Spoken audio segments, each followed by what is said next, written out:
Hey everyone, thanks for clicking on this video. I'm going to give my opinion and a quick review of the Logia 5-in-1 weather station. Amongst many other things, it records outside temperature, humidity, wind speed, direction, and rainfall. Now I'll go through some of the functions here real fast. Up top you can see the time. Over here is the date. It has the moon phase. You can sync it to your PC. It does not work with iOS systems, but it will work with PC. Or you can enter in the GPS coordinates, which I actually have for where we live. So I entered the exact coordinates and that got me the proper sunrise and sunset time. You will also have to enter the time zone that you're in, and that'll give you all of the correct information. The easiest way to do it is hook it up to your PC. I went the other route and entered in the coordinates. Right here is the forecast center. Right here is a graph that you can scroll through. The graph will show rainfall over a 72-hour period, the barometer rise and fall over a 72-hour period, the outside temperature and humidity, and the inside temperature and the humidity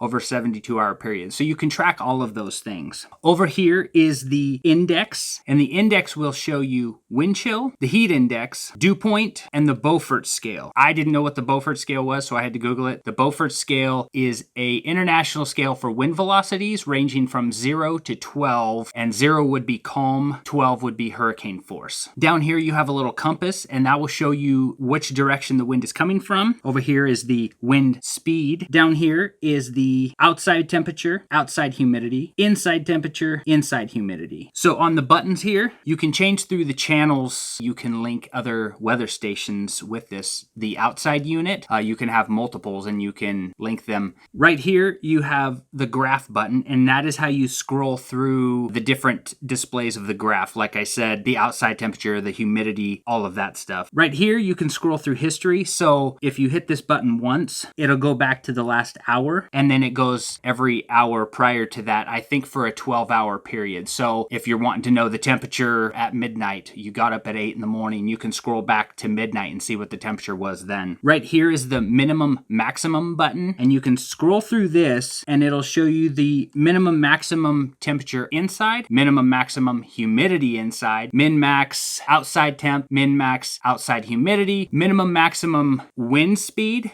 gusts, and so that's what that feature's for. It's really handy. I use that a lot because I keep track of the wind where we live quite a bit. Right here is the baro button. That's for the barometric pressure. You can scroll through different units of measurement. Next down here you have the wind button. There's just two functions with that. You can see the average wind of what's currently happening or the gusts that are taking place. It'll record the gust of wind and keep that up there until another gust supersedes that. Right here is the rainfall button. And I'll be honest, at the time of this review, I've had this unit for about 3 months now, and it's been wintertime where I live, so I have not been able to use or give an opinion on the rain gauge. I don't know how accurate it is. I'm hoping it is, but we'll come into our rainy season here soon, and it'll give it a good test run. Next is the index button. That's the last on the list. The index button, you can scroll through right here, and it'll show you wind chill, so that is wind speed and current outside temperature, and then the wind chill factor, it gives you that. You can scroll for heat index, you can find out the dew point, and you can find out the Beaufort scale, all through the index. So those are the basic features and functions of this. A few things that I haven't used yet, but you can also do with this is set alarms for certain wind speeds, certain temperatures, highs and lows. You can set those alarms to go off just like an alarm clock. It has a button right up top here, snooze/light. Obviously that would snooze the alarm, and the light, it lights up. I don't know if it'll show up, but I'll hit it here. You can kind of see it. It gives an amber background to all of that. One of the reasons I chose this model specifically, I live off the grid and we don't have constant power. So I needed a unit that could be powered by battery alone and not have to be plugged into a wall. This unit right here takes 6 AA batteries, and the unit that's mounted outside, that takes 3 AA batteries. So all in all, you're looking at 9 AA batteries to power this whole thing. And according to the user manual that came with it, that says that that should last me for up to 2 years. Now I'm sure conditions are going to give that a wide variable. If I got 1 year out of it, I would be really happy. So that's pretty much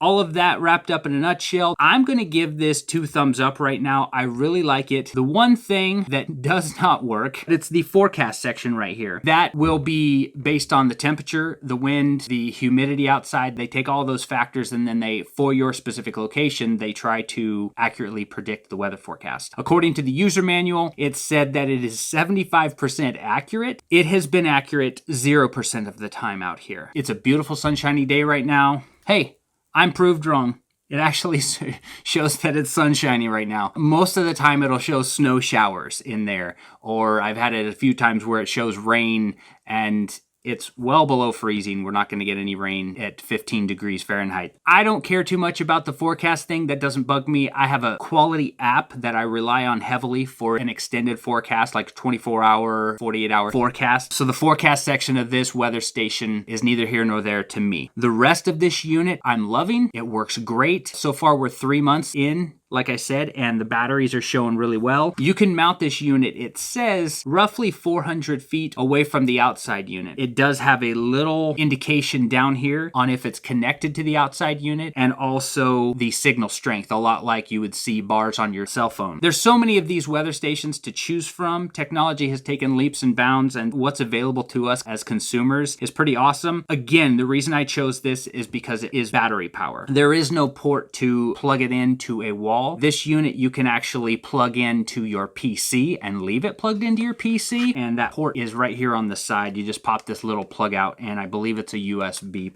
mini USB, but you can plug it into your laptop. You can save all the weather data. So guys, that's my review of this thing. Thanks so much for watching. If you guys liked this video, give it a thumbs up. Go ahead and ask me any questions in the comments section. I'll be happy to answer them. I am putting a link for this unit in our description below. If you guys are interested in some off-grid shenanigans, feel free to check out mine and my brother's YouTube channel. It's Bramante Brothers. Thanks guys for watching. Have a good day. Bramante Brothers.